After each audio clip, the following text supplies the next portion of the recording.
Lantas mengapa ku masih Jangan yang menaruh hati.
Saham. Buka rekening. Mau beli, jual, cek hasil, semuanya gampang. Nah, sekarang mimpinya udah mulai kelihatan kan? Biar nggak repot, pakai iPod. Pengen rumah baru, nikah, jalan-jalan. Nggak bisa keluar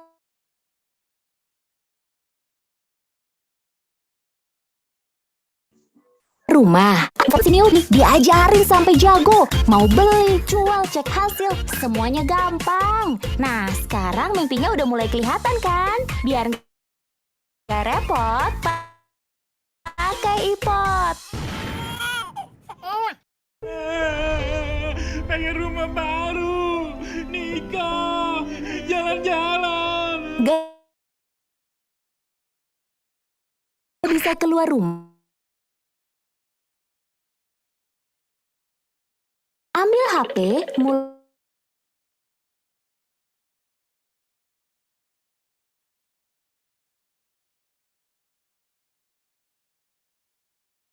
diajar.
Pergi.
Barusan ongkosnya turun.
Noise di dunia. Ya, lambangnya jangan lupa ya. Kita lihat nih seperti ini. Gambarnya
Boleh pengali.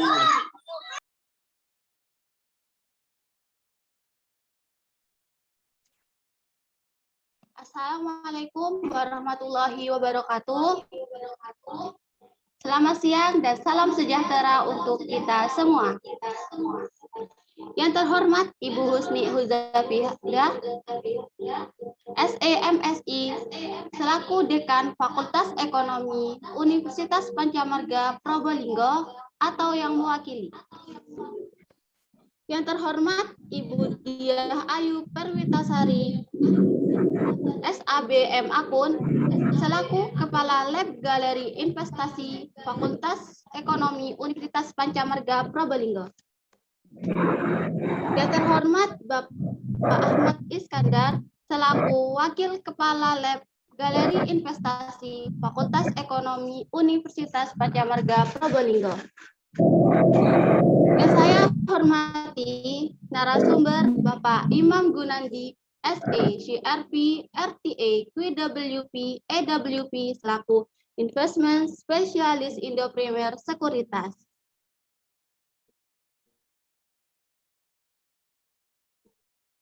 Yang saya hormati moderator Yahya Adani, selaku pengurus KSPM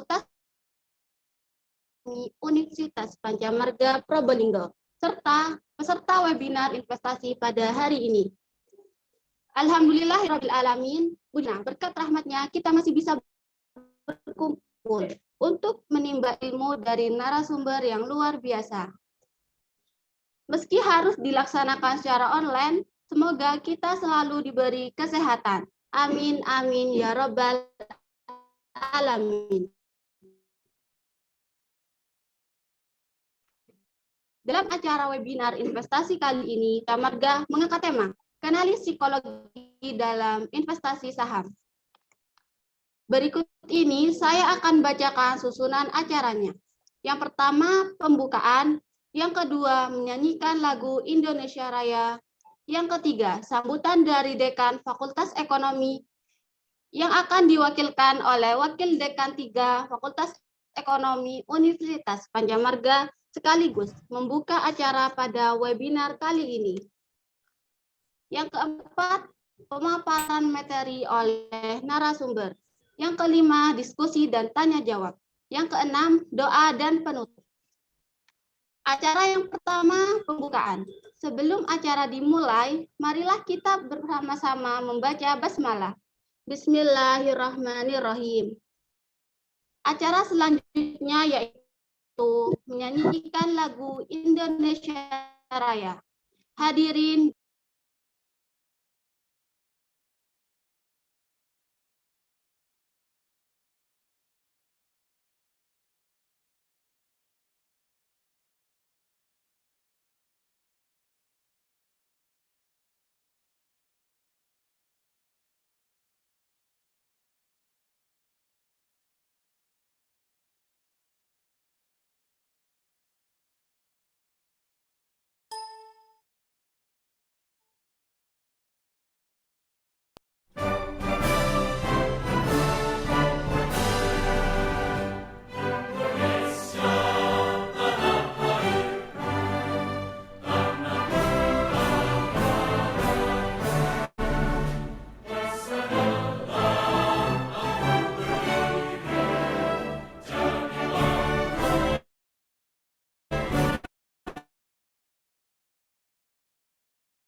Hadirin dipersilahkan duduk kembali.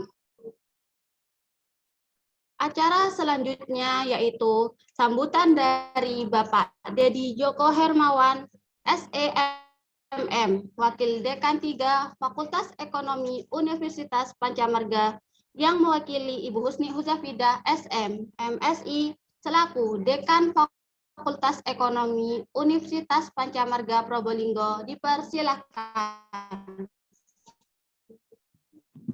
Assalamualaikum warahmatullahi wabarakatuh.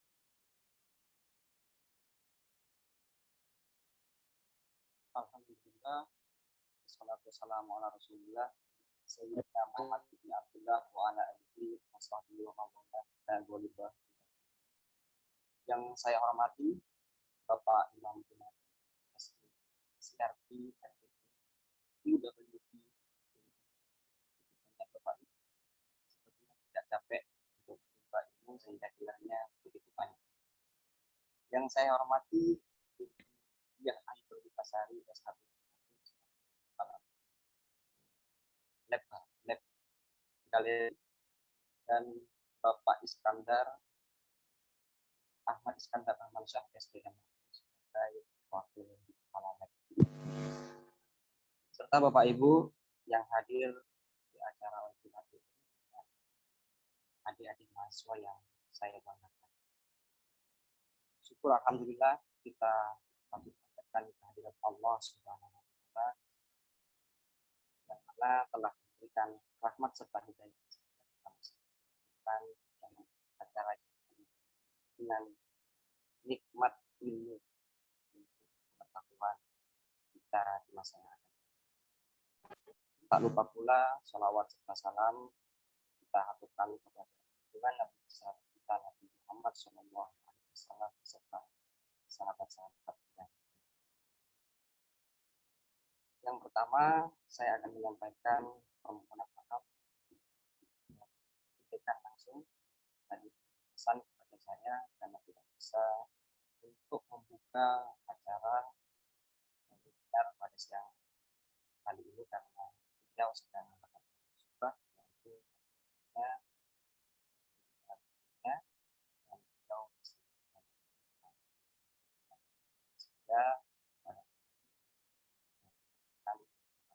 untuk membuka acara. Yang kedua, saya sampaikan terima kasih Pak Imam Junadi, Pak sudah menyempatkan diri untuk kepada mahasiswa kami yang ada di Universitas Pancamarga pada khususnya mahasiswa bisa menyimak dengan baik apa yang akan disampaikan oleh Bapak Junadi.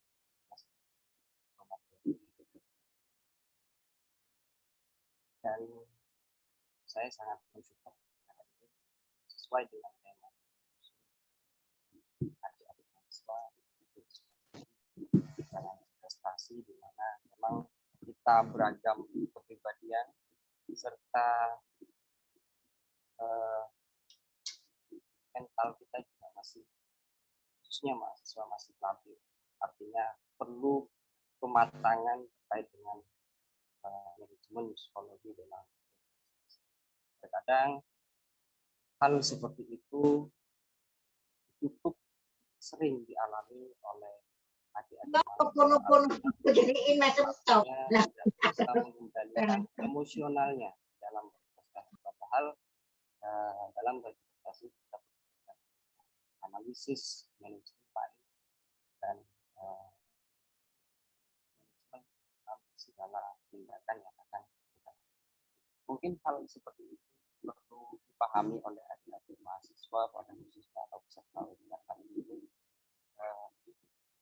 untuk menunjang supaya kita dalam berinvestasi betul-betul menggunakan langkah-langkah menggunakan emosional yang dapat merugikan kita sekalian. Artinya terkadang manusia memiliki ambisi, itu yang berarti ambisi menginginkan hal yang cepat, tapi kalau misalkan tidak didukung oleh anak pengetahuan yang terkait dengan investasi hal yang diharapkan tidak sesuai dengan itu. Harapan saya pada peserta webinar atau adik-adik mahasiswa UPM khususnya mohon betul-betul menyimak apa yang disampaikan oleh pemateri kita nantinya sebagai ilmu atau bekal saudara dalam berinvestasi, karena seperti yang kita ketahui bersama bahwasanya investor dalam negeri atau di Indonesia sangat mudah. Jadi anak-anak muda atau dewasa yang bisa memberikan kontribusi kepada Indonesia khususnya di bidang investasi. Mungkin seperti itu yang bisa saya sampaikan. Semoga kita ini bisa bermanfaat dan mendapatkan hidayah oleh Allah, memberikan ilmu yang untuk masyarakat, pengetahuan untuk kita, dan berguna untuk bangsa dan negara. Dengan mengucap Bismillahirrahmanirrahim, acara webinar bisa dilakukan. Terima kasih. Mohon maaf apabila ada kata atau pengucapan benar dari Bapak. Karena terlalu panjang Bapak ini. Apabila ada yang salah, dan maaf. Assalamualaikum warahmatullahi wabarakatuh. Waalaikumsalam warahmatullahi wabarakatuh. Baiklah, terima kasih atas sambutannya Bapak Wakil Dekan 3 Fakultas Ekonomi Universitas Pancamarga Probolinggo. Selanjutnya adalah pemaparan materi oleh narasumber sekaligus diskusi dan tanya jawab yang dipandu oleh Yahya Adani selaku moderator. Dipersilakan. Oke, terima kasih MC. Assalamualaikum, selamat siang dan salam sejahtera untuk kita semua. Senang sekali perkenalkan saya Yahya Adani yang akan memandu sesi webinar pada kesempatan siang hari ini. Mungkin saya sapa dulu ya. Selamat siang semuanya. Semoga yang ada di sini baik-baik semua, baik kesehatan maupun portofolio ya. Amin, Baik. amin, amin, amin. Di webinar siang hari ini tentang kenali psikologi dalam investasi saham. Tentu setiap investor mempunyai harapan. Dan pada kesempatan kali ini adalah waktu yang tepat karena kita akan belajar ilmu yang sangat penting untuk menjaga masa depan supaya terjamin secara finansial. At least, seperti yang kita tahu, ketika tua nanti masalah kita tidak cuma uang. Ada juga kesehatan, hubungan keluarga, dan lain-lain. Nah, pada kesempatan hari ini, semua itu akan dibahas oleh narasumber kita yang sangat luar biasa. Beliau pernah menjadi pembicara di beberapa universitas dan perusahaan ternama di Indonesia, juga pernah menjadi analis and consultant di Indo Success Future di tahun 2018. Riset Asisten di Nusantara Kaliangga Multi Research Foundation, trainer di Queen Pro Academy, analis di Alpha Information, dan beliau sekarang adalah investment specialist Indo Premier Sekuritas, financial planner Effect Ventura, dan juga founder grahamacademy.id. Langsung saja kita sambut Mas Imam Gunadi. Ya, halo Mas Yahya dan Bapak Ibu teman-teman semuanya, salam kenal. Saya Imam Gunadi dari Indo Premier Sekuritas. Halo Mas Imam. Baik, mungkin Kak Abdul ya kalau kita nggak tanya kabar dulu kepada Mas Imam. Bagaimana Mas kabarnya di Jumat siang hari ini? Kabar Alhamdulillah baik. Mas Yahya gimana? Alhamdulillah baik juga Mas. Baik. Oke juga Mas, ya. di sini Bapak Ibu teman-teman yang hadir dalam webinar siang hari ini juga selalu dalam keadaan sehat ya, Mas Yahya ya. Ya, amin. Oke, di sini saya akan membacakan peraturan webinar siang hari ini. Peserta dimohon untuk mematikan mikrofon. Untuk link absensi akan di-share di kolom chat. Jadi, di 45 menit di awal, Mas Imam akan memaparkan materi tentang psikologi dalam investasi saham. Kemudian dilanjutkan dengan sesi tanya-jawab setelah pemaparan materi. Sesi tanya-jawab dilakukan selama 20 menit, sehingga teman-teman yang ingin bertanya bisa dipersiapkan dari awal ya, dan langsung saja diketikkan di kolom chat. Nah, langsung saja kepada Mas Imam, kami silahkan. Ya, terima kasih Mas Yahya Adani atas kesempatannya. Assalamualaikum warahmatullahi wabarakatuh. Salam sejahtera untuk kita semua. Semoga Bapak Ibu, teman-teman yang hadir dalam webinar siang hari ini selalu diberikan kesehatan ya, dan juga semangat ya teman-teman semuanya. Apalagi sekarang hari Jumat, besok mau weekend ya, jadi mungkin pikirannya udah kemana-mana gitu ya. Udah mungkin jam-jam ngantuk juga sih kalau jam-jam segini. Kalau misalkan mungkin teman-teman di sini ada yang lagi di rumah atau nggak ada jam kuliah nih. So thank you banget ya teman-teman sudah menyempatkan waktunya untuk ikut webinar yang webinar yang mungkin ada sedikit hal yang bisa teman-teman dapatkan dari saya, teman-teman. Oke, dan saya juga terlepas dari hal itu, saya juga pengen thank you juga untuk Ibu Dekan dan juga Bapak Wadek yang sudah mensupport kegiatan ini, serta pihak-pihak lain yang sudah berkontribusi ya. Tentunya ini adalah acara yang sangat bagus sekali, karena kalau kita lihat di situasi saat ini, tingkat inflasi dari waktu ke waktu semakin meningkat, beberapa negara sudah mulai menaikkan tingkat suku bunga. Ini tentunya memicu kepanikan di market dan kita bisa melihat sendiri bagaimana IHSG hari ini. Ya, jadi pas banget sebenarnya dengan momentumnya ya acara hari ini. Oke teman-teman, siang hari ini saya akan membawakan sebuah materi dengan judulnya itu adalah kenali psikologi dalam investasi saham ya. Jadi kalau kita berbicara mengenai investasi gitu ya, saya sendiri memaknai investasi itu seperti sebuah perjalanan lah ya. Perjalanan untuk mencapai suatu tujuan. Ya, kita balik lagi nih teman-teman ya ke belajar financial planning.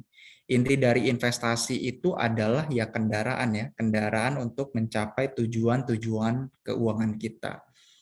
Nah, kita mungkin nggak usah ngomongin investasi terlalu dalam, simply ya, anggaplah kita bisa bayangkan tujuan keuangan dalam kita berinvestasi itu sama kayak kita pengen naik gunung misalkan. Tujuan kita naik gunung adalah ya salah satu tujuannya adalah mencapai summit misalkan ya. Setelah itu tujuan keduanya adalah kembali ke rumah. Sebelum kita naik gunung pasti ada hal-hal yang perlu kita persiapkan, ya kan? Entah itu secara fisik, secara mental, secara tools yang harus kita bawa juga harus kita siapin. Kalau misalkan mungkin kita naik gunung, ya ada yang lupa aja nih, misalkan kita nggak bawa, ada peralatan yang lupa kita bawa, kan lumayan berbahaya banget ya teman-teman ya.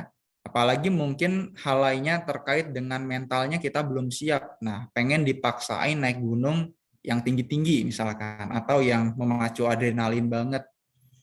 Atau mungkin secara fisiknya ini nggak kuat tapi mau dipaksain naik gunung ya. Udah tahu kehidupan sehari-harinya cuman gegoleran doang gitu ya. Cuman di rumah aja, mungkin cuman kegiatannya di kampus-kampus, nggak pernah melatih fisiknya. Tiba-tiba pengen naik gunung karena nonton film 5 cm misalkan, 5 cm. Jadi pengen naik gunung gitu ya. Ketika hal-hal tersebut dipaksakan gitu ya, yang terjadi apa?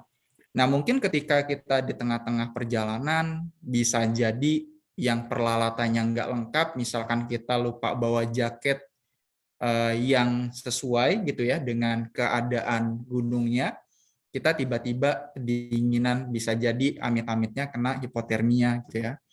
Atau mungkin kalau misalkan fisiknya tiba-tiba nggak kuat, bisa jadi di tengah-tengah jalan sesak napas, ya kan banyak banget ya teman-teman ya. Kalau misalkan teman-teman di sini ada yang suka naik gunung pasti paham banget ya.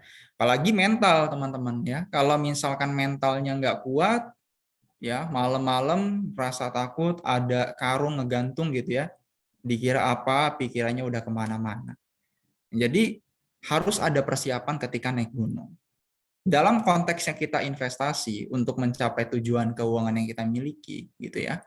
Atau kita nggak usah ngomongin investasi, ya ini sebenarnya general, baik itu kita pengen investasi, or kita pengen trading, sama aja. Ya, kita harus punya rencana yang sangat jelas, baik itu trading or investing.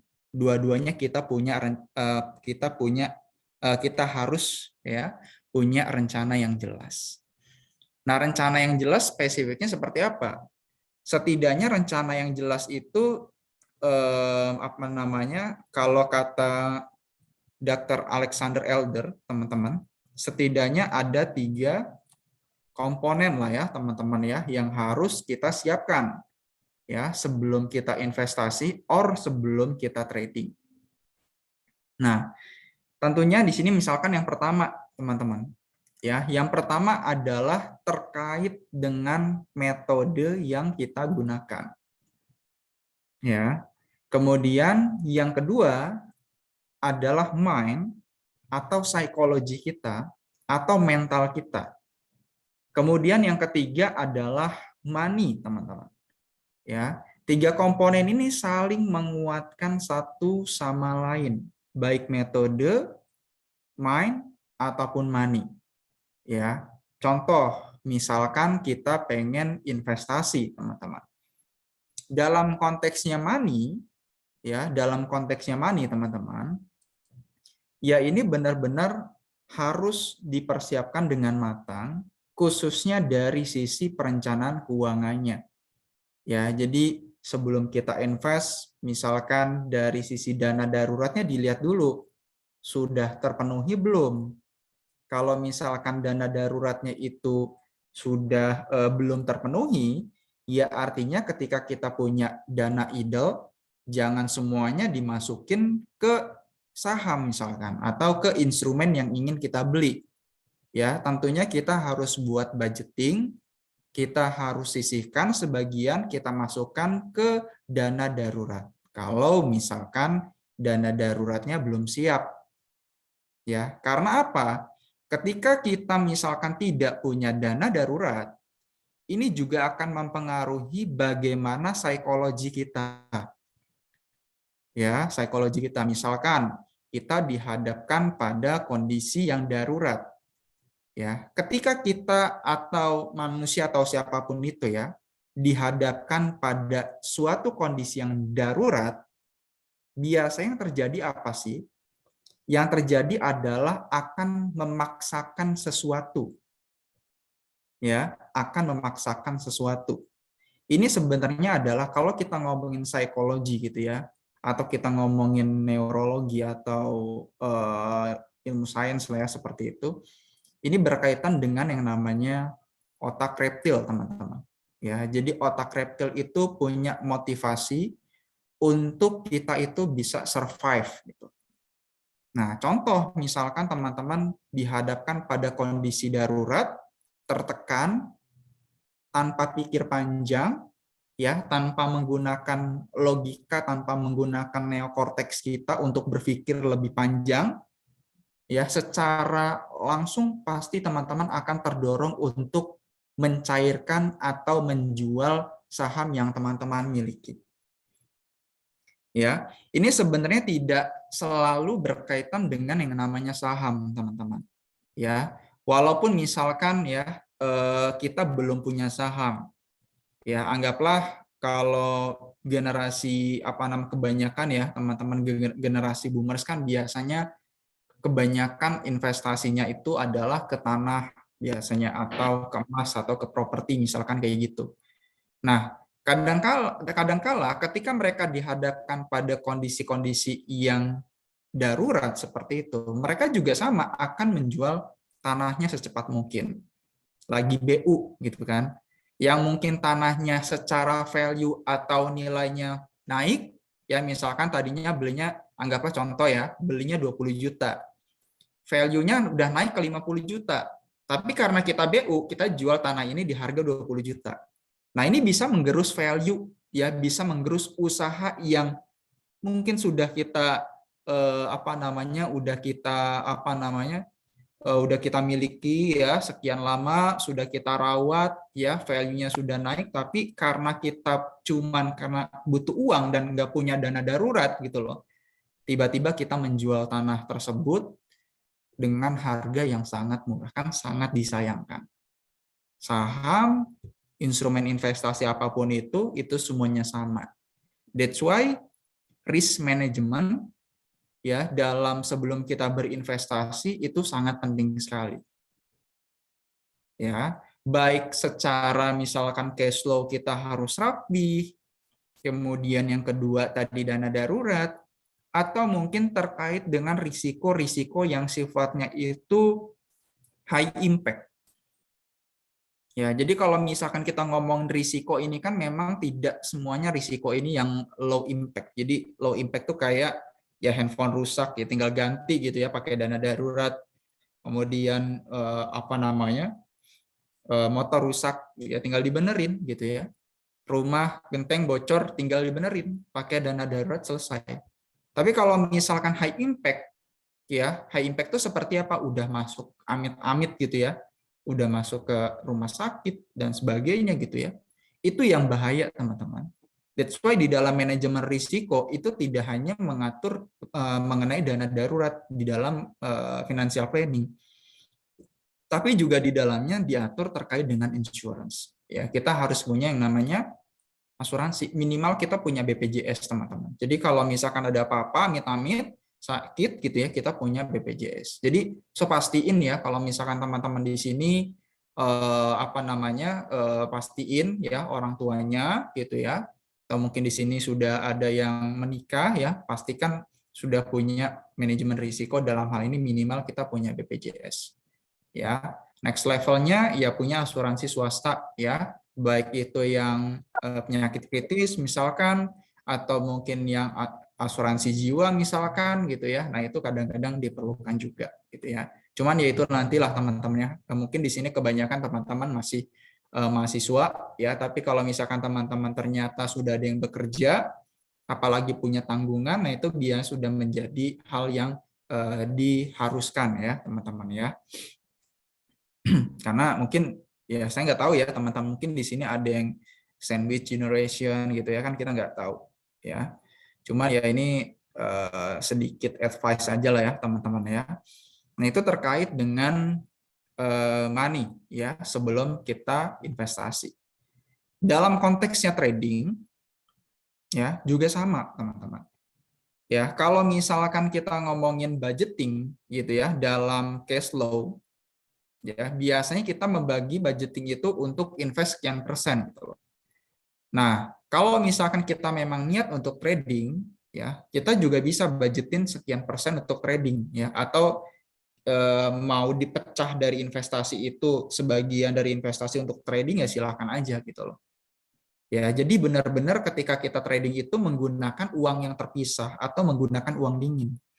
Ini juga bahaya teman-teman kalau misalkan kita trading tapi menggunakan uang panas. Nah, ini bahaya nih teman-teman.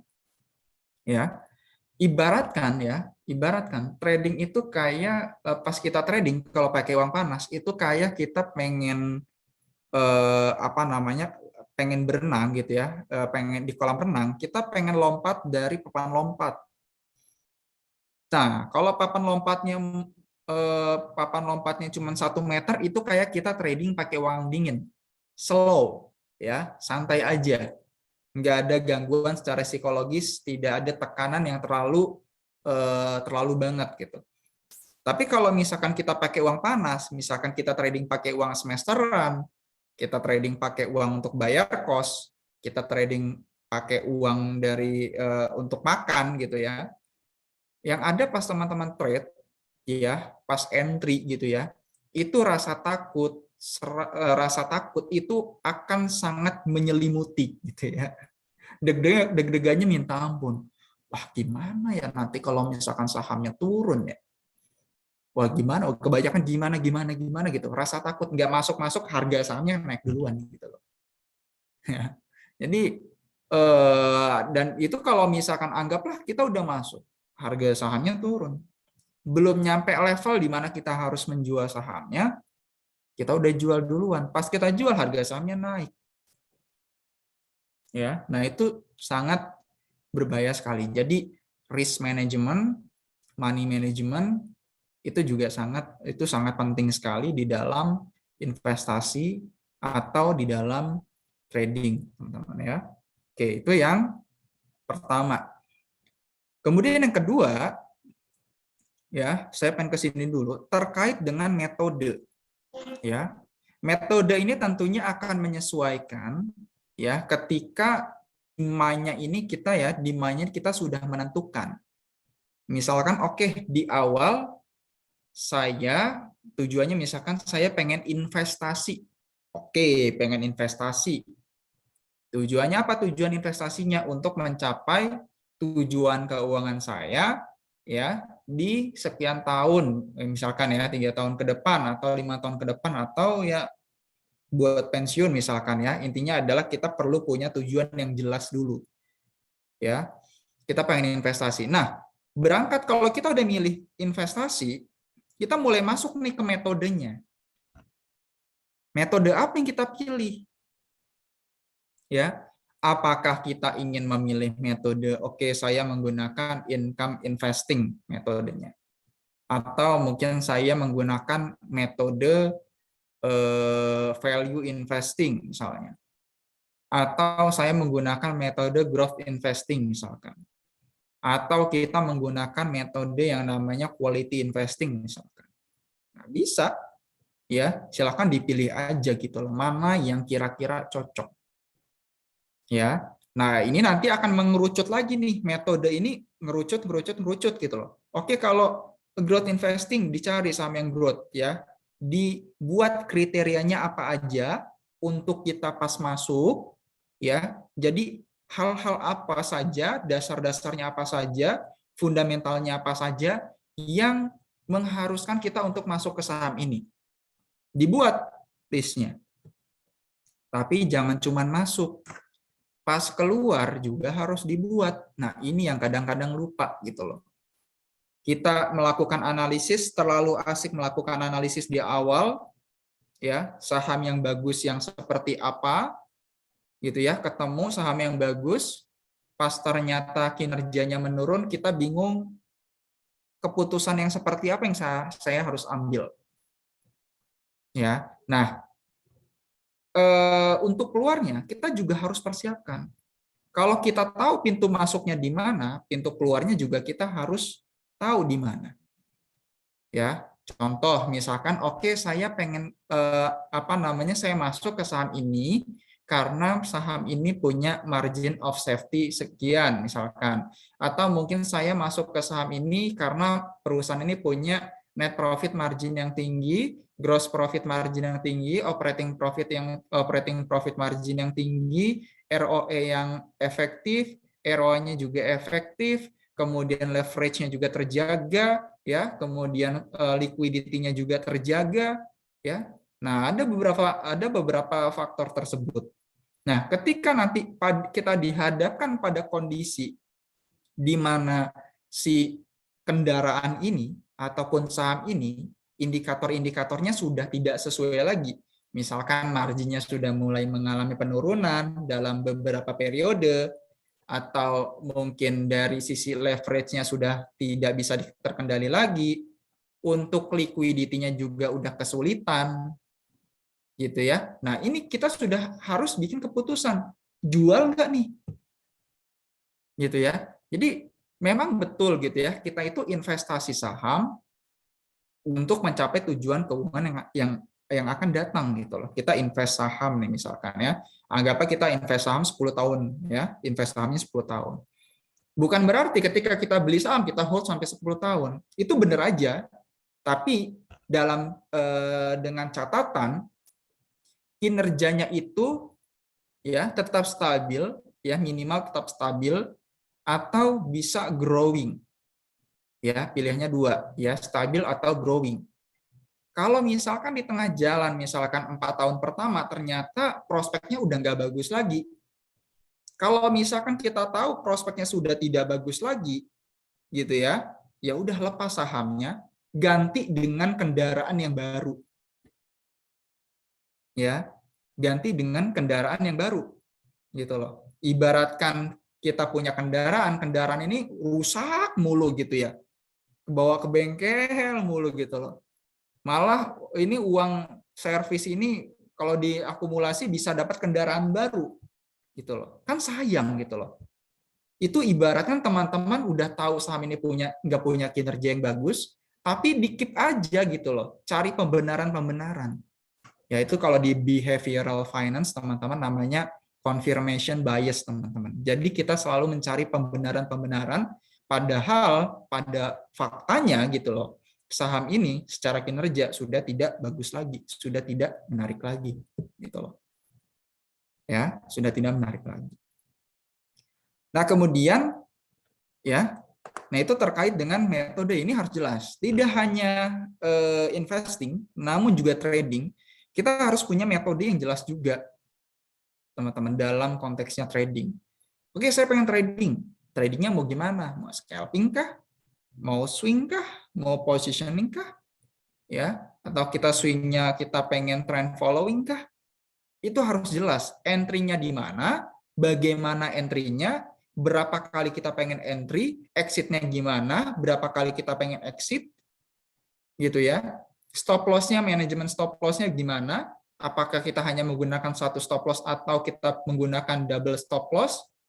Taking profit-nya seperti apa? Indikator apa yang digunakan? Itu semuanya harus di awal kita persiapkan. Sama seperti yang saya ilustrasikan sebelumnya, seperti ketika kita pengen naik gunung, segala persiapan sebelum kita naik gunung, kita siapkan sebelum naik gunung. Ya kan? Bukan pas naik gunung kita belanja perlengkapan, bukan pas naik gunung kita latihan fisik gitu loh, bukan. Ya. Nah, kemudian selanjutnya adalah terkait dengan psikologi.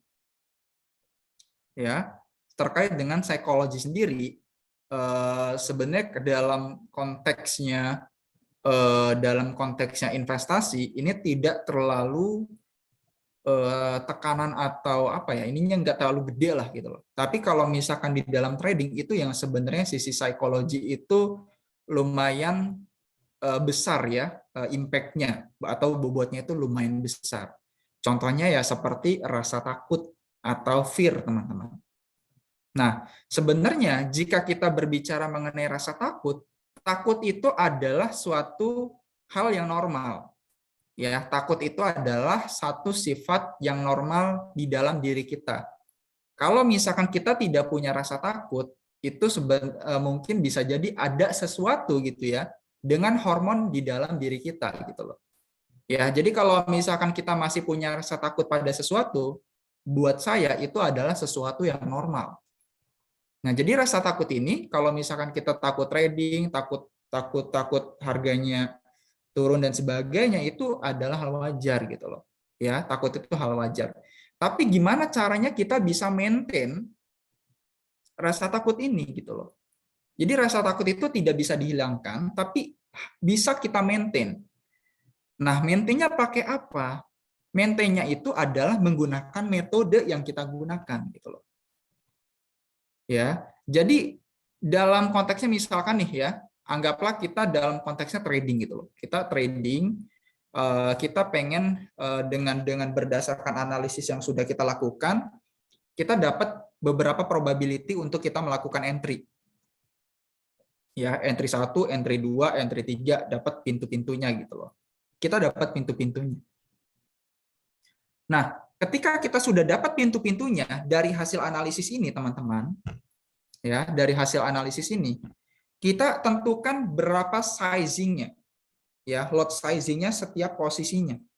Nah, untuk menentukan berapa besar lot sizingnya ini berdasarkan apa? Berdasarkan 2. Pertama, berdasarkan metode. Yang kedua adalah berdasarkan rasa takut. Jadi rasa takut itu tidak dihilangkan, tapi rasa takut ini kita rangkul. Misalkan, oh kalau misalkan posisi candle-nya seperti ini probability dia untuk dia false break sepertinya besar. Nah, kita ukur, kita takut nggak nih? Kalau kita takut, berarti size-nya dikecilin. Ya, tapi kalau misalkan ternyata rasa takut kita itu minim, ya, size-nya digedein. Nah, rasa takut besar atau kecil ini bukan berarti kita takut kayak biasanya, tapi takut dengan dasar. Takut punya alasan. Ya, misalkan saya takut masuk di sini dengan lot yang besar, atau saya takut masuk ke saham ini dengan lot yang besar gitu ya. Karena secara berdasarkan analisis gitu ya, ini akan ada kemungkinan bisa jadi dia terjadi false break karena tidak didukung oleh volume misalkan kalau trading gitu loh. Ya. Kemudian kalau misalkan konteksnya investasi gitu ya, mungkin kita menemukan saham yang bagus, prospeknya bagus, tapi dari secara fundamentalnya itu belum ada tanda-tanda. Ya, jadi tanda-tanda turnaround-nya itu masih berdasarkan rumor, masih berdasarkan prospek belum tercermin di dalam laporan keuangan. Nah, ini kan rasa ragunya, rasa takut, rasa ragu-ragunya itu sangat besar. Kalau misalkan kita punya keraguan yang sangat besar, size-nya kita kecilin. Ya, nah jadi rasa takut itu bukan kita hilangkan, tapi kita rangkul. Nah, antara money management, metode, dan juga mind atau emosi, ini adalah 3 komponen yang tidak bisa kita pisahkan satu sama lain. 3 komponen ini saling berkaitan erat. Ya, bayangin kalau misalkan kita hanya menggunakan mind saja, psikologi saja. Oke, Alexander Elder ataupun siapapun itu bilang psikologi bobotnya paling besar. Tapi anggaplah kita hanya menggunakan psikologi saja tanpa menggunakan metode. Itu sama kayak teman-teman jalan, tapi matanya ditutupin. Ya, mungkin bisa jadi kita nabrak orang, bisa jadi kita masuk ke got, ya, bisa jadi kita pleset dan sebagainya gitu ya. Maka dari itu, ya, metode mengontrol mind. Gitu ya. Maka dari itu metode yang kita gunakan ini mengontrol mind. Ya, kenapa sih kita bikin skripsi harus ada metodenya? Mungkin dari judulnya itu kita udah tahu hasilnya, tapi kenapa kita harus pakai metode? Karena supaya hasil dari skripsi kita itu bukan hasil dari emosional kita aja, tapi harus dikontrol dengan sesuatu yang namanya metode. Ya. Nah, begitupun juga dengan kalau misalkan kita hanya menggunakan metode, tidak menggunakan mind atau menggunakan emosi, ya, itu kita bakal kena mental, teman-teman. Contohnya gimana? Ya, kita sama-sama tahu ya. Saya pernah waktu itu pernah bikin mini research lah gitu ya, bikin mini research simple aja sebenarnya. Saya tanya beberapa teman-teman saya yang memang tradingnya itu saya udah nggak meragukan lagi lah, mereka tradingnya jago banget gitu loh. Saya lemparkan suatu kondisi pergerakan harga saham pada waktu itu, ya, di mana saham itu secara pergerakan waktu itu baru aja break dari double bottom-nya. Ya, baru break gitu ya, double bottom. Candle-nya tuh tinggi banget, panjang banget candle-nya. Break-nya tuh tinggi banget.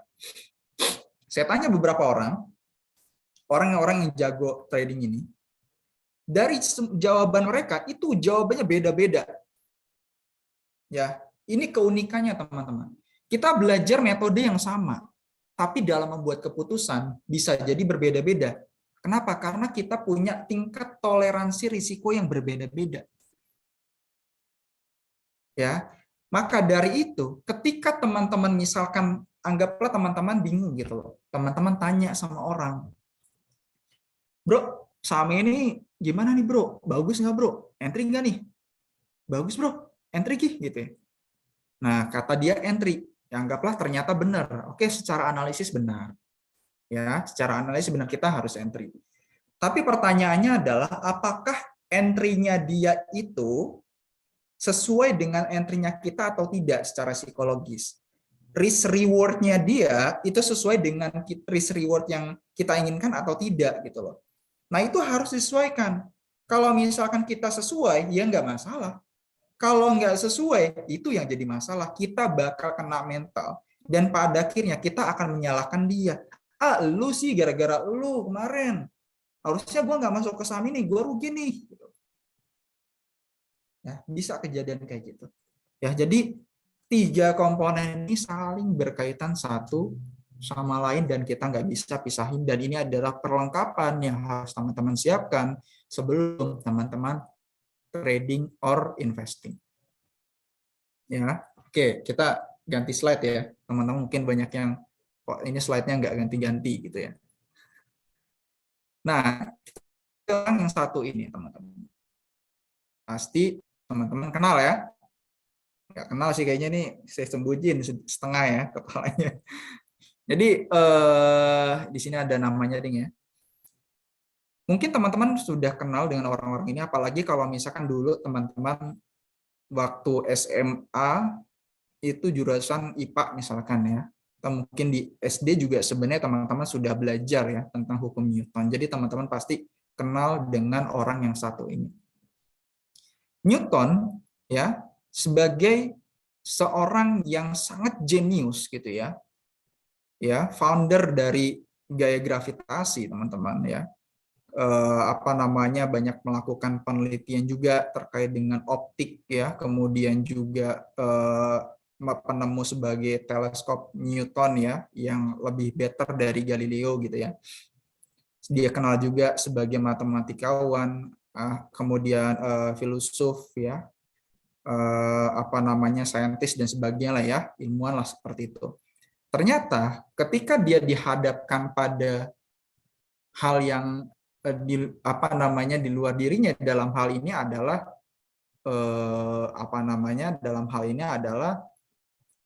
saham gitu ya.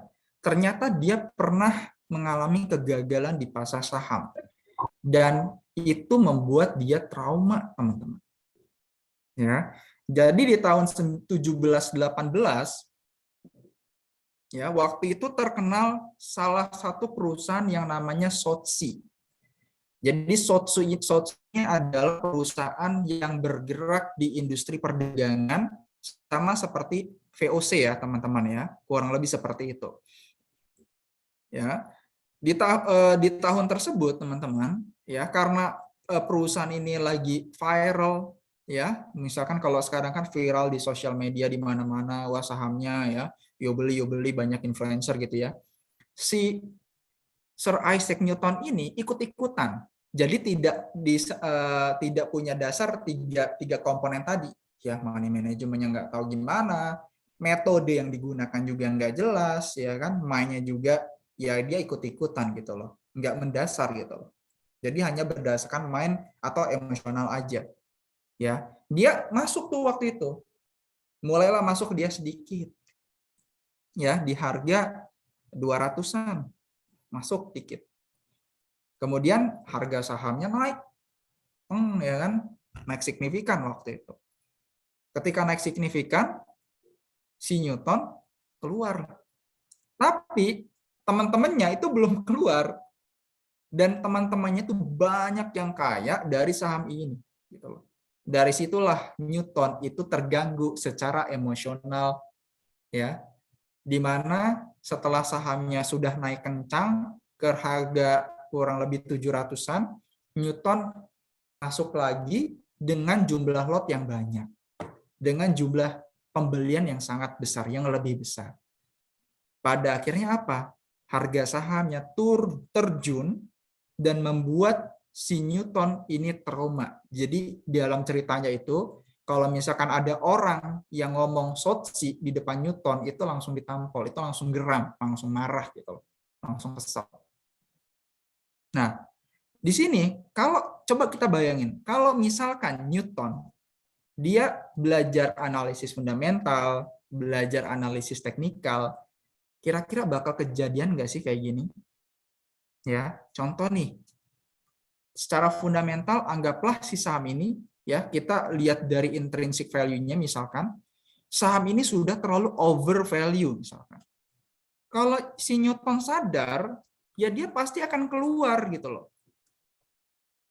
Ya, nggak akan masuk lagi karena udah kemahalan, sudah overvalue. Dan kalau misalkan dia tahu teknikal, dia niatnya pengen trading gitu ya. Ketika terjadi yang namanya pattern, ya ini kan kalau dibuat pattern juga kelihatan nih sebenarnya adalah inverted cup and handle gitu loh. Ya, ini kan inverted cup and handle kalau dibuat pattern. Di break cup and handle-nya. Harusnya dia keluar, ngapain dia keluar di sini gitu loh.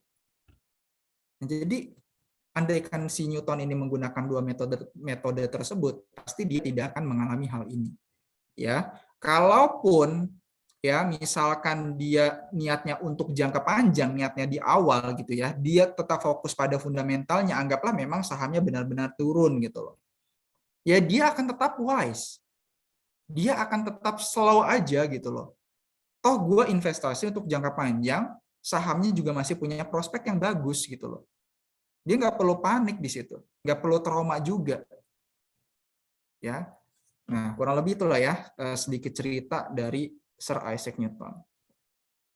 Nah berbicara mengenai yang namanya psikologi dalam konteksnya psikologi dalam konteksnya saham ya atau pasar keuangan, kita kenal dengan yang namanya financial behavior, teman-teman. Ya, intinya adalah ya di dalam financial behavior ini ada pengaruh ya dari faktor psikologis ketika seseorang itu mengambil keputusan. Ya, di mana ketika dia mengambil keputusan, kadang-kadang itu keputusannya berdasarkan prasangka atau keputusannya melenceng atau keputusannya sering disebut sebagai bias, teman-teman. Nah, kurang lebih ada dua ya penyebabnya. Yang pertama adalah dari sisi kognitif. Itu dari bagaimana otak kita itu memproses segala informasi yang kita serap. Contohnya gimana? Contoh nih, misalkan Pak Dedi rencananya mau mengadakan ujian tengah semester ya, mau UTS contohnya. Bilanglah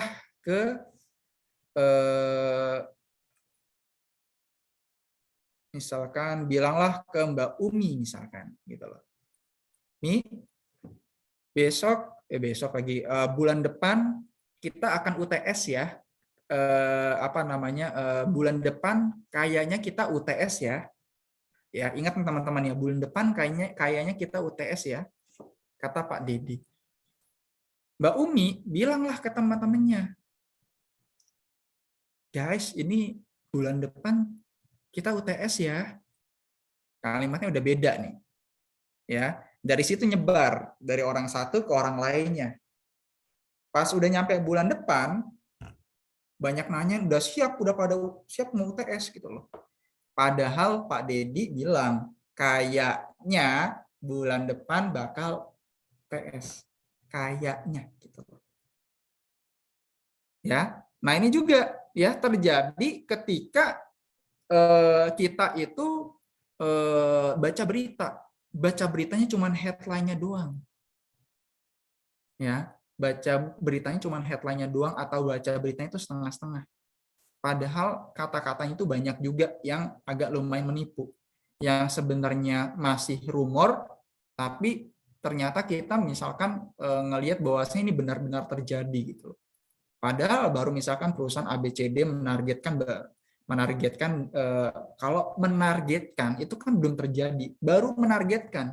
Yang namanya perusahaan bikin target pasti optimis gitu loh. Kayak misalkan gini teman-teman ya, misalkan pemilihan di kampus gitu ya atau pemilihan di fakultas, pasti tuh ketua BEM-nya kalau bikin visi misi gitu ya, pasti visi misinya tuh bagus gitu loh. Ya, visi misinya itu bagus gitu ya. Nah, tapi dalam praktiknya belum tentu gitu loh. Karena secara teoritis biasanya visi itu adalah sesuatu yang sangat sulit untuk sangat sulit untuk dikejar biasanya. Gitu ya. Jadi secara realnya belum tentu bisa mencapai visi itu. Ya ini contoh aja ya teman-teman ya, ini contoh aja gitu loh. Kalau misalkan benar ya bagus gitu. Ya.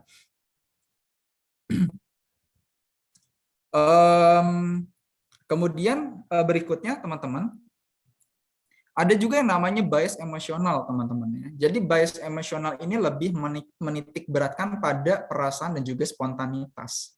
Ya, kita harus tahu bahwasanya segala keputusan yang kita ambil ya itu biasanya lebih didorong ya oleh oleh ego kita biasanya ya, dan biasanya ego kita itu didorong juga kalau ngelihat dari struktur otaknya itu didorong oleh otak reptil kita. Jadi secara emosional ya, secara mendadak gitu ya. Kalau misalkan anggaplah ada orang ngomong apa, kita kesel langsung nyaut. Nah, itu biasanya didorong oleh spontanitas, oleh motivasi dari otak reptil kita gitu loh. Ya, dan biasanya spontanitas tersebut biasanya didorong juga oleh bagaimana perasaan kita atau citra diri kita yang terbentuk atas dari bagaimana experience kita di masa lalu gitu loh. Itu membentuk citra diri ketika dihadapkan pada sesuatu kita emosional, nah biasanya akan keluar sifat aslinya gitu loh. Nah, dalam konteksnya kita investasi saham gitu ya, dalam trading saham ini juga memang sering terjadi ya keputusan-keputusan secara emosional gitu ya. Ada orang yang bilang ini bahwasanya adalah saham yang bagus ya, langsung beli gitu ya, tanpa kita melakukan analisis terlebih dahulu gitu loh. Jadi kalau kita ngomongin balik ke otak lagi, neokorteksnya itu nggak dipakai gitu loh, hanya pakai based on emosional, limbic system dan juga reptil kita gitu loh ya. Nah, ini mungkin ini secara umumnya ya teman-teman. Jadi dibagi menjadi dua, ada kognitif, ada yang emosional. Nah, bias itu ya, kalau kita ngomongin bias teman-teman, itu sebenarnya banyak jenis-jenisnya. Ada anchoring, bandwagon, dan seterusnya. Ya, kita bahas nih satu persatu nih teman-teman ya, contoh-contoh yang bias. Nah, ini mungkin sering sekali dialami teman-teman ya. Nah, yang pertama adalah anchoring, teman-teman ya. Atau ini juga mungkin masuk ke dalam bias authority bias, teman-teman. Ya, jadi kalau misalkan kita lihat di sini, ini adalah fenomena alam bawah sadar di mana kita membuat perkiraan berdasarkan acuan sebelumnya. Jadi kita kayak memberi jangkar pada sesuatu gitu loh. Contohnya gimana contohnya? Contoh nih, kalau misalkan kita dalam konteksnya trading, yang namanya support resisten itu selalu terupdate. Ya, selalu terupdate. Atau contohnya gini deh, jangan support resisten. Ketika kita pengen entry di dalam sebuah saham, sebelum kita entry nih, pasti kita akan setting kira-kira di mana target kita gitu loh. Ya, targetnya di mana nih? Ya. Tapi anggaplah pas kita entry di tengah-tengah jalan, sahamnya ngebentuk sebuah bearish candlestick pattern. Apa yang harus kita lakukan? Yang harus kita lakukan seharusnya kalau kita ingin melihat sesuatu yang lebih objektif, kita fokus di candle-nya dulu. Pasang trailing stop di situ. Bukan fokus ke target. Ayo nyampe target. Ya kali gitu loh. Kita mau teriak gimana pun nggak akan nyampe target gitu. Teriak-teriak kayak gitu. Ya, nggak akan nyampe target teriak-teriak kayak gitu. Jadi harus benar-benar objektif. Itu salah satu contohnya ya, di mana target dari trading kita itu dijadikan sebagai jangkarnya gitu loh. Ya, jadi kita harus benar-benar objektif dan berpikir secara komprehensif gitu loh. Kira-kira yang terjadi saat itu apa? Oke, itu yang yang pertama ya. Kemudian yang kedua, ini kalau misalkan kita ngomongin yang lebih ke investasi nih teman-teman. Ya, misalkan saham UN apa gitu. Ini saham yang cocok dijadikan investasi jangka panjang. Nah, ini adalah apa ya? Warisan orang-orang zaman dulu gitu loh. Yang masih menurut saya masih terkenal hingga saat ini gitu loh. Ya mungkin teman-teman tahu lah ini saham apa gitu. Di tahun 2006 ke 2010 2012-an saham ini memang menjadi primadona karena memang marketnya itu masih luas sekali gitu loh. Dan masih banyak orang yang menggunakan produknya. Ya, sekarang memang banyak juga gitu loh, banyak juga, tapi masalahnya marketnya ini udah red ocean dan juga sudah banyak barang yang bisa mensubstitusi gitu loh. Ya.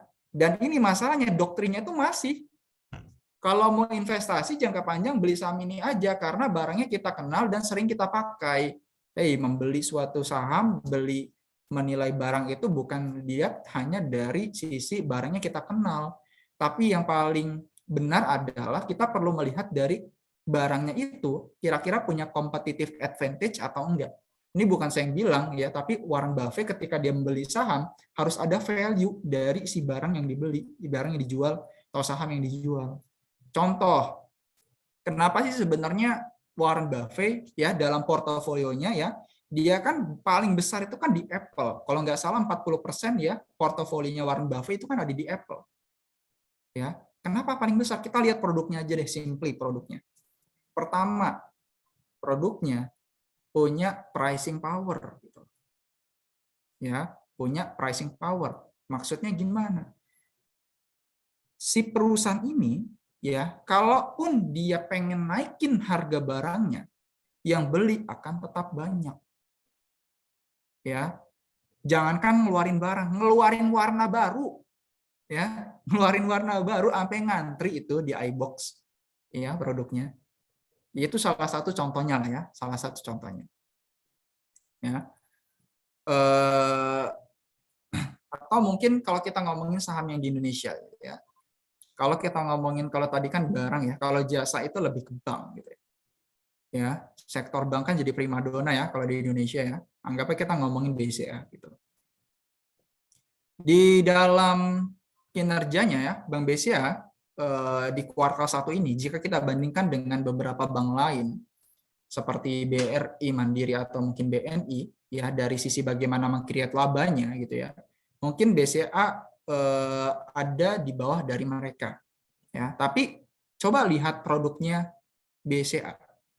Ya, produk bank kan ya kita ngomongin deposito atau tabungan atau giro gitu ya, dana pihak ketiga lah ya, fundingnya gitu loh, produknya gitu loh. Teman-teman lihat di bagian LDR, loan to deposit ratio-nya. Loan to deposit ratio Bank BCA itu lebih rendah dari ketiga bank itu. Ya, kenapa bisa lebih rendah? Bukan berarti Bank BCA kurang masif untuk mengucurkan kredit ke masyarakat. Tapi gitu ya, orang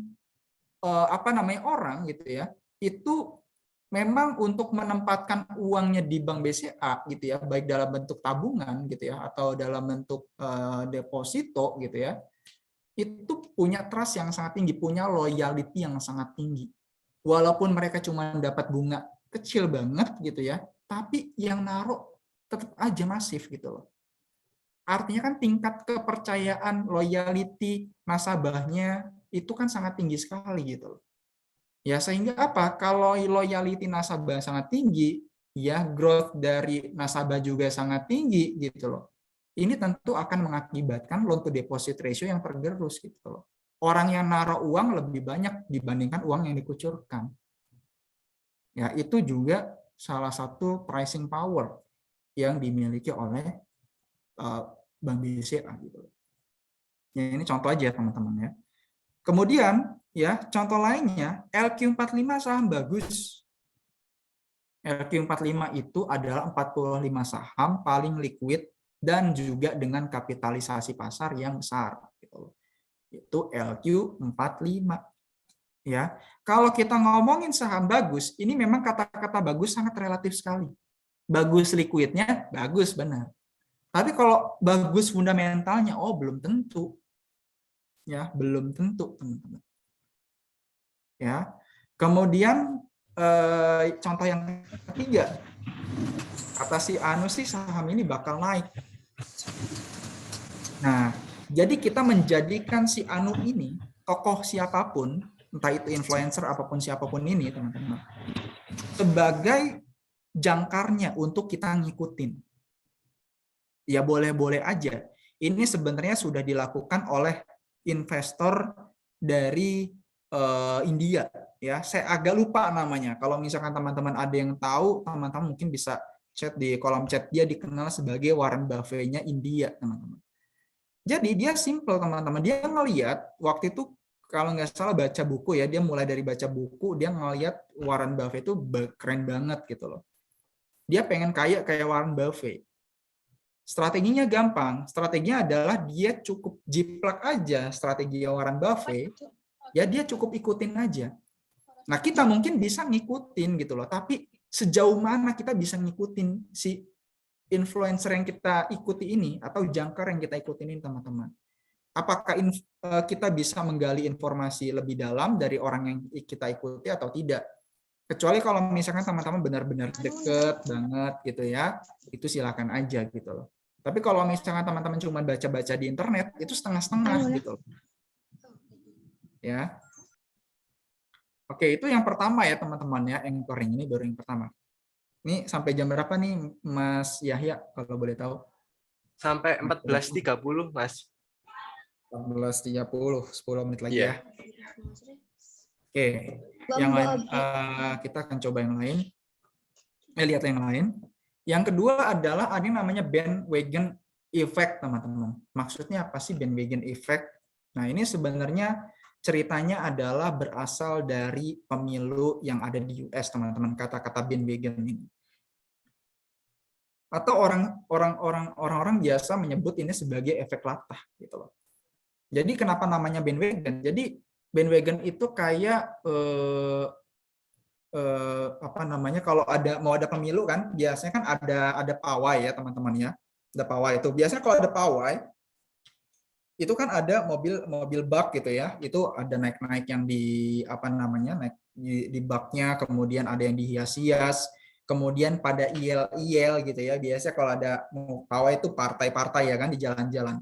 Nah biasanya pas kita ngelihat hal tersebut, yang tadinya mungkin kita lagi enak nonton TV di rumah, ngemil di rumah, lagi nonton drakor, lagi nonton anime, lagi nonton Marvel misalnya seperti itu ya. Tiba-tiba karena dengar sesuatu rame-rame di luar, kita jadi penasaran, keluar rumah. Pas keluar rumah ngelihat seru, ikut-ikutan nyanyi. Ya, tanpa sadar kita ikut-ikutan nyanyi. Nah, itu kenapa namanya bandwagon gitu loh. Nah, contohnya ya, kalau kita ngomongin di saham ya, teman-teman ya, ini misalkan ini contoh basic lah ya, teman-teman ya. Apa namanya, kayak misalkan mengira bahwasanya jumlah lot pada sisi bid kalau misalkan dia gede, bahwasanya tingkat permintaannya itu gede juga, enggak juga teman-teman ya. Tingkat permintaan itu besar atau tidaknya kita bisa melihat dari volume transaksi yang sudah terjadi, bukan yang ada di bid gitu loh. Ya ini harus dibenerin. Kemudian yang kedua, misalkan nih, ini mungkin teman-teman kenal ya, biasa disebut dengan Warren Buffett-nya Indonesia, ya. Si ini masuk saham ini misalkan, yuk ikutan. Nah, ini juga bahaya. Kita juga biasanya latah gitu loh. Ya, kita juga biasanya latah. Ini bahaya juga, teman-teman. Ya, jadi kita mau ngikutin orang nggak apa-apa gitu, tapi pastiin informasinya itu clear gitu loh. Kita tahu dengan jelas kenapa dia bisa masuk ke saham ini. Ya, jangan kita masuk ke belakangan gitu. Itu tentu udah telat juga gitu loh. Yang ada kita kepancing. Kemudian ada yang namanya confirmation bias ya teman-teman. Ya, ini simply kita kayak cari pembenaran-pembenaran ya dari case yang terjadi. Misalkan sahamnya jatuh, kita cari pembenaran gitu ya. Atau mungkin contohnya seperti ini mungkin ya. Ya apa-apa deh turun, misalkan sahamnya LQ45 kok. Gitu. Ini sering terjadi juga. Kemudian ada yang namanya loss aversion and disposition effect teman-teman ya. Jadi kalau loss aversion and disposition effect itu lebih kepada pertama adalah ya manusia itu atau kita itu pada dasarnya adalah takut rugi ya, lebih takut rugi ya. Ataupun kalau disposition yaitu sering sekali disebut sebagai gimana bahwasanya investor itu lebih mungkin untuk menjual saham yang telah naik nilainya daripada yang telah turun nilainya. Maksudnya apa? Kita nggak mau stop loss atau kita nggak mau cut loss, teman-teman. Ya. Tapi pas harga sahamnya naik, udah ngelewatin dari level average kita, baru naik sedikit gitu loh. Kita udah kita udah jual duluan. Oh iya, ayo sini. Kamu PPT ya? Ada kata-kata atau slogan yang namanya itu adalah cut your losses and let the profit runs, teman-teman. Jadi kalau misalkan kita harga sahamnya turun, udah nyampe level stop loss, ya teman-teman cut lah. Ngapain rugi kok diterusin gitu loh. Simpelnya kayak gitu. Kalau misalkan sahamnya bagus, harga sahamnya naik, masih ada potensi naik, kenapa kita harus TP duluan gitu loh. Ya, simply kayak gitu contohnya. Ini cepat aja ya teman-teman ya, karena waktunya sebentar lagi. Kemudian ada yang namanya hot hand fallacy, teman-teman. Jadi hot hand fallacy ini jenis bias yang satu ini ya, dia ini dikenal ya ketika ada seseorang yang melakukan penelitian terhadap orang yang bermain basket. Ya, jadi contohnya adalah penelitiannya adalah semakin sering ya seseorang tersebut melemparkan bola basket ke dalam ring, ya semakin lama itu lemparnya akan semakin akurat. Ya, akan semakin akurat. Nah, dalam konteksnya kita investasi saham ataupun kita trading saham, itu tidak seperti itu, teman-teman. Ya, jadi kalau misalkan kita ngomongin lempar bola basket ke dalam ring, ya ringnya kan di situ-situ aja, nggak gerak ya kan. Tapi kalau misalkan kita ngomongin pasar saham, kita pengen investasi, kita pengen trading, harga sahamnya kan gerak, ya. Harga sahamnya kan gerak. Kinerja perusahaannya juga naik turun ya kan. Nah, jadi kita perlu melakukan penyesuaian ya terhadap strategi yang kita gunakan. Belum tentu ya ketika misalkan kita menggunakan atau mengimplementasikan ke saham ini, saham A misalkan, kita implementasikan strategi gitu, strategi ini. Oke, pertama berhasil. Belum tentu yang kedua berhasil. Dan kita harus tahu bahwasanya keadaan suatu saham itu tidak statis gitu, enggak stagnan gitu loh.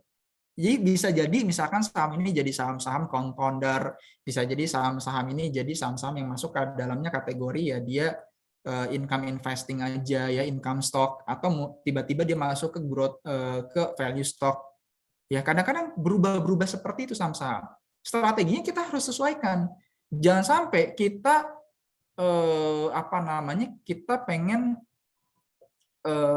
growth investing gitu ya atau quality investing gitu ya, tapi kita berinvestasi pada income stock yang nggak make sense gitu loh ya, yang nggak make sense. Oke, jadi kurang lebih seperti itu ya.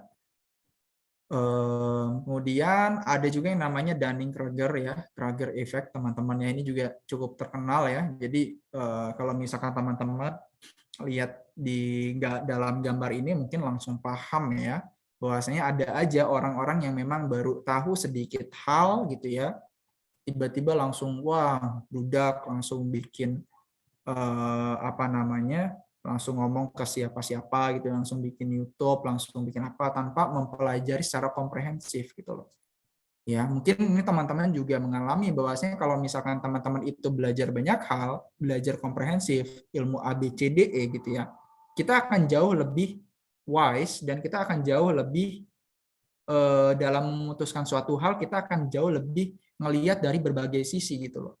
Sedangkan kalau misalkan kita hanya mengetahui satu sisi, ya udah mungkin kita langsung karena kita langsung tahu jawabannya, langsung ngomong ini gitu loh. Tapi kalau misalkan kita tahu ini secara komprehensif gitu loh, ya kita akan jauh lebih dalam melakukan analisis juga akan jauh lebih objektif karena kita ngelihat dari berbagai hal kayak gitu ya.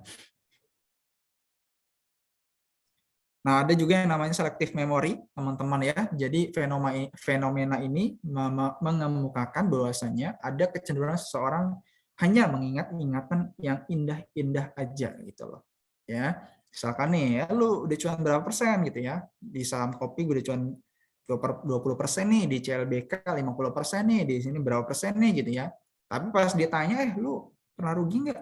Pernah sih, rugi di mana ya dulu ya. Nah, sering lupa. Dan ini sering yang sering dialami ya oleh kita semua ya. Enggak kita semua sih, mungkin saya aja gitu loh ya. Bahwasanya kadang-kadang kita jarang melakukan yang namanya evaluasi gitu loh. Ya, baik terhadap yang yang untung ya, apalagi yang rugi ya, teman-teman kita jarang melakukan evaluasi gitu loh. Ya, evaluasi itu penting banget ya untuk kita bisa belajar, untuk kita bisa berkembang.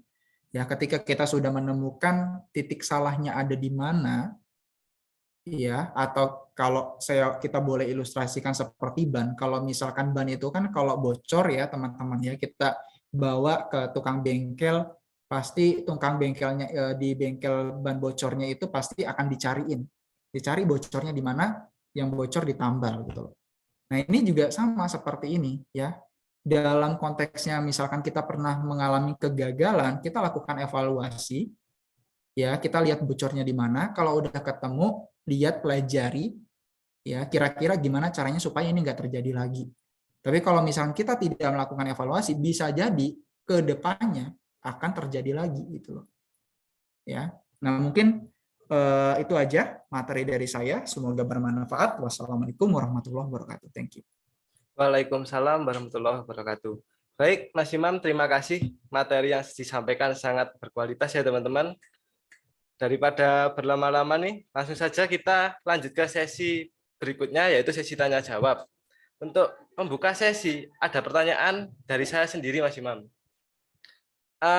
Bagaimana caranya agar psikologi kita itu tidak terkena, Mas, untuk investor pemula. Jadi saya sendiri kan pernah dulu udah diseleksi di LQ45 dan ternyata yang saya beli itu adalah saham siklikal. Terima kasih, Mas Imam. Oke, jadi maksudnya udah terlanjur beli ya, Mas ya? Iya. Jadi pas udah terlanjur beli, ternyata sahamnya nggak sesuai nih. Ternyata sahamnya adalah saham yang siklikal gitu. Sedangkan saya pengen investasi jangka panjang gitu ya, Mas Yahya ya? Iya, Mas. Oke. Nah, jadi kalau misalkan kita mengalami hal seperti itu, ini sering terjadi nih, sering terjadi ya. Kita udah terlanjur masuk. Anggaplah sahamnya turun atau nggak sesuai sahamnya gitu loh. Apa yang harus kita lakukan? Yang kita lakukan adalah kita perlu melakukan yang namanya evaluasi. Ya, kita dalam melakukan evaluasi, ya, dalam konteks yang lebih parah adalah kita beli saham karena kita nggak punya tujuan. Ya, nggak punya tujuan, saham apa yang kita beli kita nggak tahu.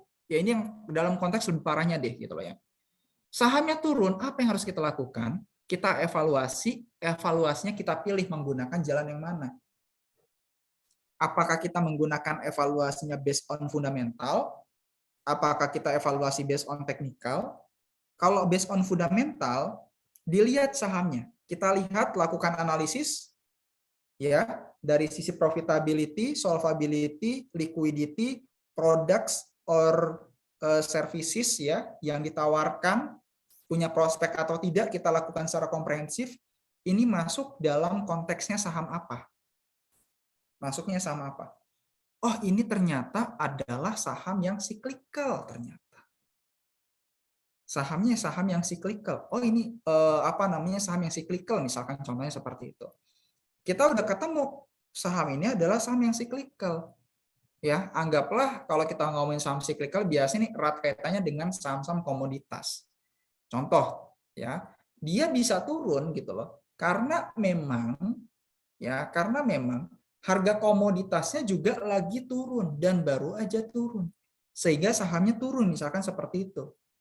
Nah, anggaplah harga komoditas ini tingkat penurunannya itu ternyata masih jauh. Nah, berarti saham ini masih punya potensi juga untuk turun lebih jauh lagi.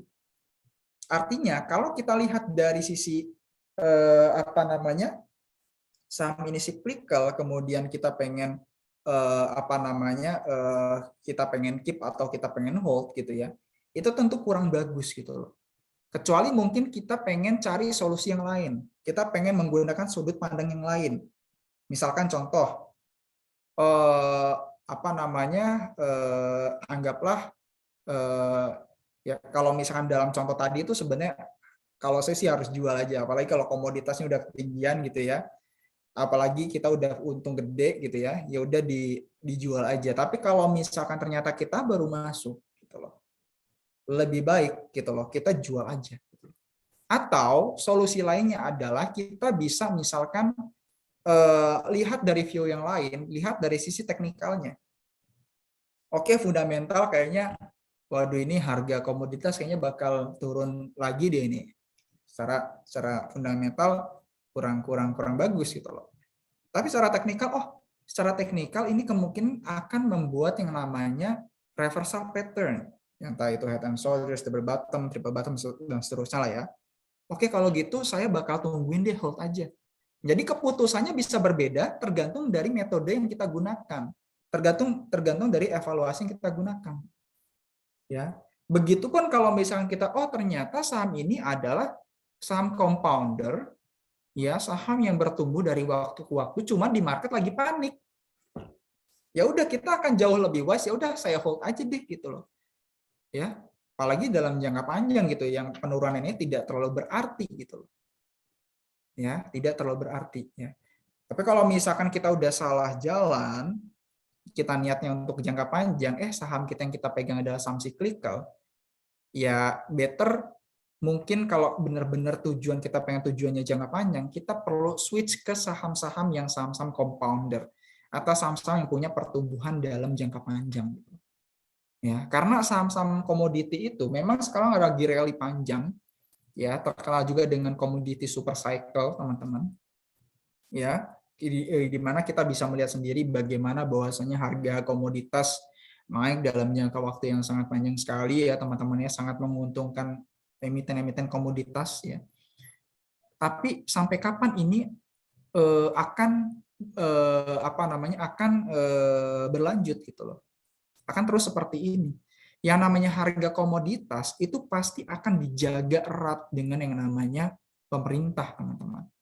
Intervensi dari pemerintah pasti akan sangat ketat sekali kalau misalkan harga komoditas itu sudah naiknya itu tidak terkontrol lagi, karena ini bisa membahayakan industri manufaktur, bisa membahayakan juga ekonomi kita gitu. Ya, kecuali kalau misalnya kita kan ya Indonesia sendiri kan memang negara penghasil komoditas ya, kita sih memang nggak terlalu kena impact-impactnya ya teman-teman ya. Tapi kalau misalkan negara-negara luar yang memang mereka tidak punya komoditas gitu ya, ya itu akan sangat kesulitan sekali. Ya mungkin itu sih Mas ya jawaban dari saya. Semoga bisa menjawab Mas ya. Mas ya. Ya. Baik Mas Imam, terima kasih. Pertanyaan berikutnya dari Edi Wiranto. Ketika pasar saham terlalu bersemangat, bahkan cenderung tidak rasional, dan hampir semua orang berteriak buy, apakah berarti itu alarm buat kita? Lalu bagaimana sikap kita? Apakah membeli di titik saat ini dengan mengesampingkan resiko tinggi jika kita membeli saham pada saat puncaknya? Ya, ini mungkin saya ambil sisi yang dalam konteksnya ini, dalam konteksnya teknikal ya, teknikal. Ini mungkin nanti fundamental saya bahas juga sedikit. Dalam konteksnya kita ngelihat dari sisi teknikal gitu ya, dalam technical analysis itu kita kenal dengan yang namanya market pace gitu loh. Ya, market pace itu kalau dalam kondisi market yang sedang bullish gitu ya, itu ada 3 kategori ya teman-teman ya. Yang pertama ada fase akumulasi, fase public participation, kemudian juga excessive pace. Fase akumulasi ini adalah fase di mana fase-fasenya manajer investasi atau big money pada ngumpulin barang. Ya, fase akumulasi adalah fase di mana harga itu akan naik signifikan ya, dan berita positif itu bertebaran di mana-mana, teman-teman. Nah, fase public participation ini lagi-lagi memang bukan berarti kita hindari kalau dari sisi teknikal. Ya, tapi memang fase public participation ini adalah fase di mana kita perlu ikut berpartisipasi juga. Ya, jadi kalau misalkan harga saham lagi naik signifikan gitu ya, ya kenapa kita nggak ikutan? Ya, ini dalam saya jelasin dengan sesuatu yang lebih umum aja ya. Karena dalam praktiknya sebenarnya strateginya nggak segampang itu. Gitu ya. Jadi bukan berarti kita diem aja ya, tapi itu adalah opportunity untuk kita. Ya, karena memang dalam fasenya public participation ini ya itu sudah menjadi ciri-cirinya, kayak misalkan banyak yang teriak yuk beli, berita positif di mana-mana gitu ya. Ini itu biasanya akan muncul pada fase public participation. Kalau misalkan teman-teman belajar Elliott Wave, fase public participation itu ada dibahas di dalam Elliott Wave, di wave yang ketiga. Ya, wave ketiga itu adalah wave-nya retail, wave-nya kita. Ya, jadi kalau kita pengen untung gede itu di wave 3, yaitu public participation ketika di pasar lagi rame. Ya, tapi pastiin kita sadar. Tapi kalau misalnya kita nggak sadar gitu ya, fase public participation-nya udah selesai, kita masih expect too much, kita masih serakah, kita masih greedy, itu yang bahaya gitu loh. Makanya emosi itu tidak salah. Ya, kita punya emosi seperti apa aja nggak salah. Yang penting bisa dikontrol dengan apa metode. Metodenya apa tadi? Contohnya adalah marketplace ya. Kita mempelajari namanya marketplace seperti itu. Oke, itu yang pertama.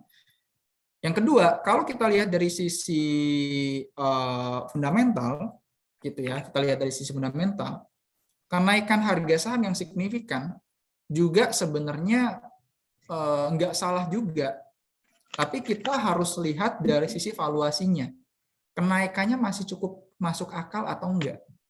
Karena kalau kita menemukan sebuah valuasi perusahaan, jika dia overvalue, itu ada dua kemungkinan. Kemungkinan yang pertama adalah saham tersebut memang saham yang punya prospek yang bagus. Ketika suatu saham atau suatu perusahaan punya prospek yang bagus, pelaku pasar itu akan berbondong-bondong, ya, akan lebih berani mengeluarkan uangnya, gitu ya, mengeluarkan uangnya untuk membeli saham ini walaupun di harga premium. Dia berani, kenapa? Karena punya prospek yang bagus. Ini nggak masalah. Kayak misalkan saham-saham di Indonesia kan banyak yang prospeknya bagus, tapi valuasinya cukup mahal ya kan? Banyak kita menemui. Ya, tapi walaupun cukup mahal, ya kalau kinerjanya itu terus tumbuh gitu ya, kinerjanya terus tumbuh ya nggak masalah gitu.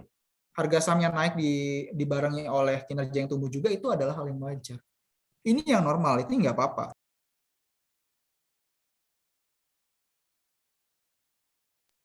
Tapi kalau misalkan ternyata sahamnya naik, banyak yang teriak buy dan sebagainya, tanpa didasari oleh prospek yang bagus, ya, atau fundamentalnya ya biasa-biasa aja, malah lagi merugi juga gitu ya. Nah ini sebenarnya perlu kita hindari. Kenapa? Karena kalau misalnya nggak kita hindari, bisa aja dia diberikan status unusual market activity oleh Bursa Efek Indonesia. Kemudian bisa jadi disuspend. Kalau udah disuspend, ya kita nggak tahu nih teman-teman disuspend ini seberapa lama ya. Ada yang sehari 2 hari, ada yang beberapa tahun. Kalau udah disuspend, kita nggak bisa transaksi, kita nggak bisa jual saham. Itu risiko yang perlu kita terima. Ya, jadi nggak masalah kalau misalkan harga sahamnya naik, itu adalah hal yang wajar. Itu adalah bagaimana pelaku pasar sedang menilai bagaimana kualitas si perusahaan ini. Ya, tapi kalau sahamnya ternyata tidak dibaring oleh fundamental yang bagus juga, itu yang perlu kita takuti. Gitu loh. Ya, mungkin itu semoga menjawab Mas Yahya. Ya, terima kasih Mas Imam. Pertanyaan terakhir dari Ayu Tista. Apakah ada trik dan tips supaya psikologi trading tetap positif saat bertransaksi saham? Karena ada suatu kasus mental seorang saat ataupun investasi itu selalu negatif.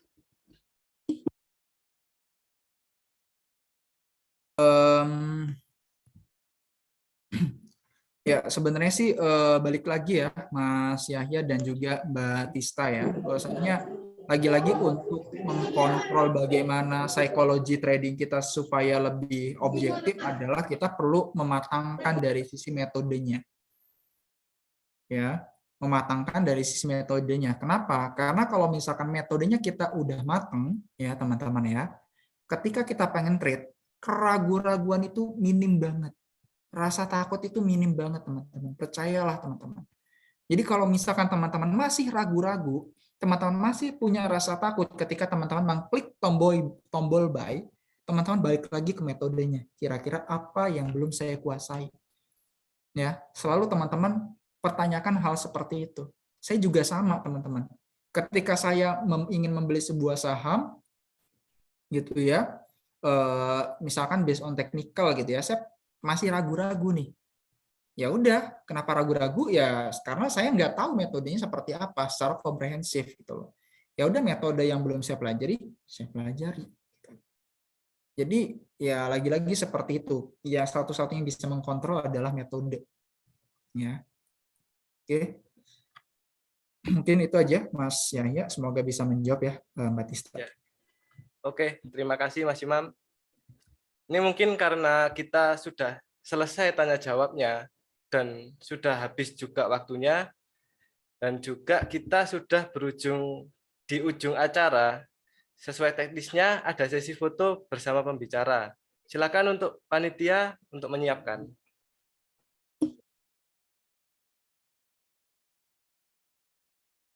Oh iya, untuk audiens juga dimohon on cam karena ada sesi foto yang dilakukan dari panitia. Terima kasih.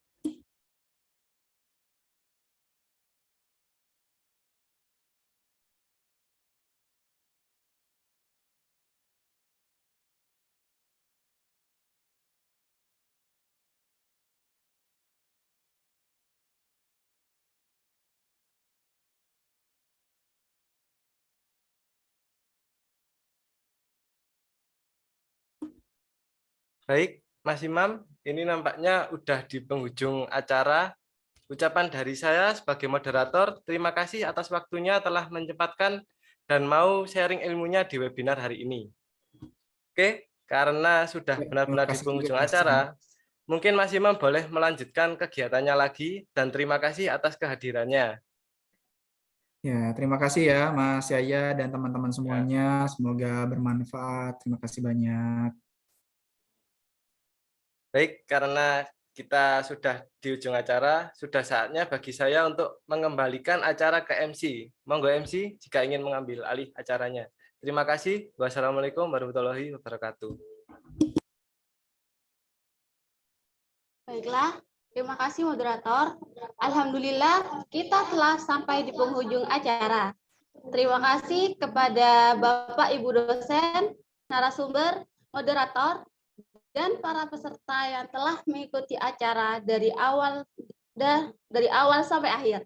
Semoga ilmu yang diperoleh dapat bermanfaat bagi peserta webinar investasi. Untuk peserta webinar yang mengalami kesulitan dalam pembuatan akun iPod dan sebagainya terkait dengan investasi, bisa menghubungi nomor yang tertera di pamflet. Sekian, saya akhiri. Wassalamualaikum warahmatullahi wabarakatuh.